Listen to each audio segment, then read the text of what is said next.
cuarto informe de gobierno del presidente Enrique Peña Nieto y México es calificado entre percepción y realidad en seguridad, en economía, en corrupción.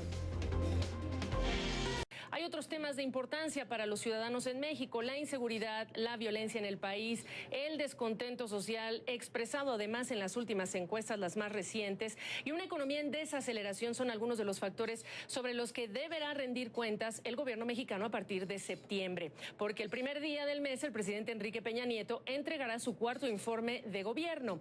El presidente entregará ese documento al Congreso de la Unión y se espera que un día después ofrezca un mensaje. Son momentos complicados para su administración. Solo 2 de cada 10 ciudadanos aprueba la gestión de su gobierno, según la encuesta del periódico Reforma que les presentamos la semana pasada. 2/3 partes de los ciudadanos dicen que México va por mal camino, así lo perciben. Y hay problemas no resueltos aún, varios, entre ellos el conflicto magisterial.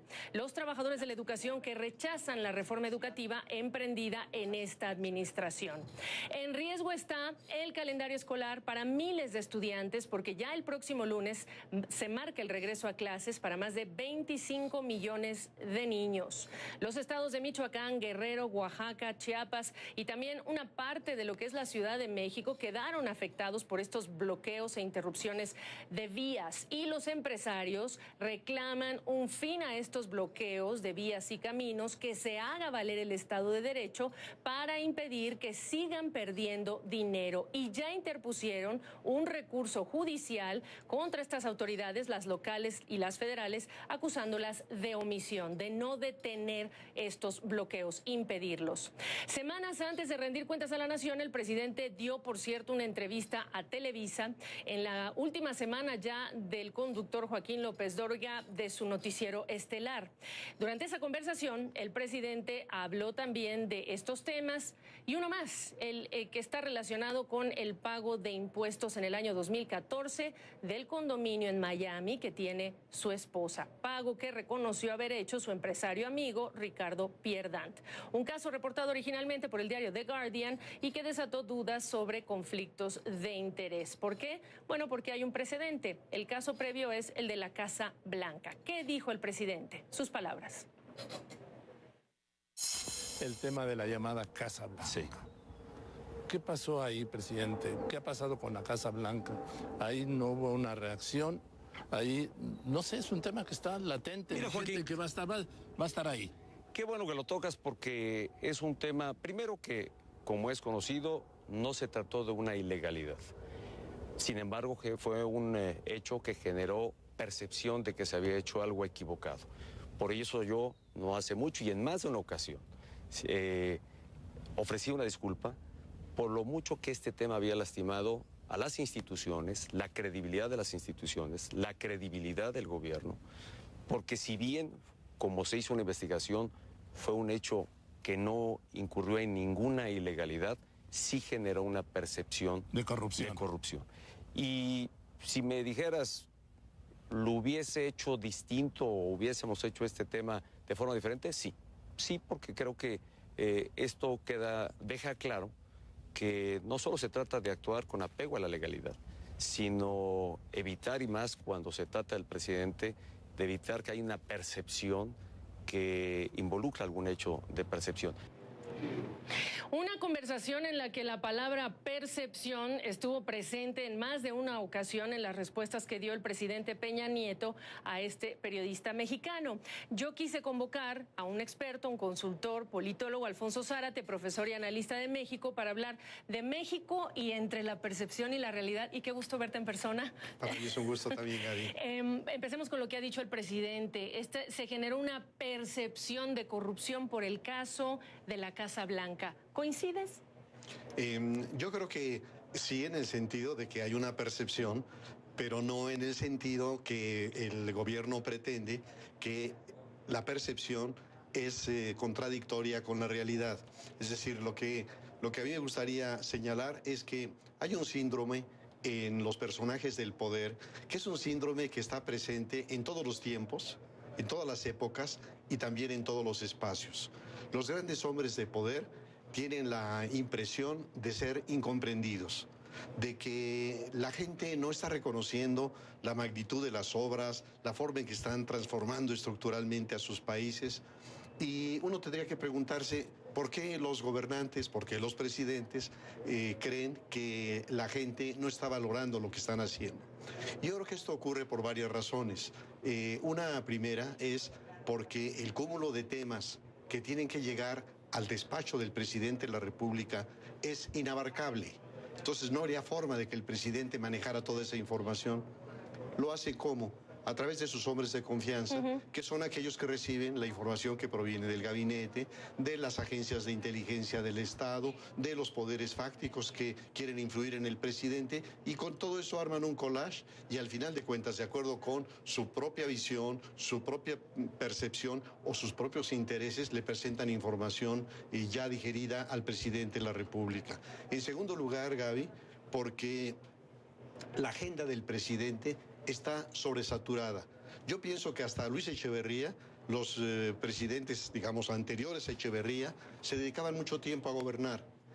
Con Echeverría, el presidente empieza a ser ajonjolí de todos los moles, como decimos en México, y lo ves apareciendo en una entidad, en otra, en un evento, en otro, pronunciando discursos, viajando al extranjero. Y la gran pregunta es, ¿a qué horas gobierna? ¿O quién gobierna el país?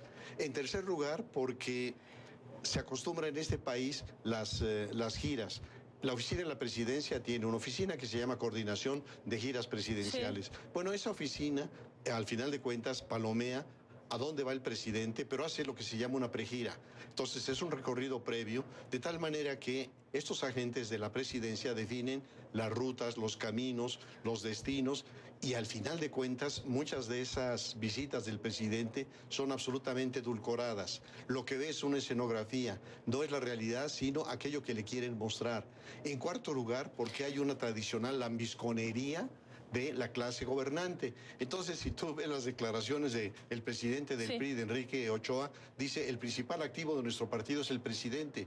Un principal activo que tiene 74% de desaprobación. Claro. O escuchas a Erubiel Ávila, el gobernador del Estado de México, decir, comparar al presidente con Juárez, con el héroe más importante de nuestro país. Con el benemérito de las Américas, para que lo recordemos. Ahora, déjame decirte, ¿cuánto de esta, en parte de la razón por la que yo te traigo es, cuánto realmente es un asunto de percepción cuando tú tienes un caso tan sonado como el de la Casa Blanca, que además lleva a un nombramiento como el supervisor de lo que es la función pública, Virgilio Andrade, un hombre cercano al propio presidente, y preguntarte directamente cuánto es el propio gobierno, y en este caso en particular, el propio presidente y las decisiones presidenciales las que llevan a esta desconexión tan lejana que parece estar entre lo que percibe el gobierno y lo que percibe la ciudadanía. El tema de la corrupción, Gaby, es un tema verdaderamente grave y yo diría en este momento absolutamente desbordado.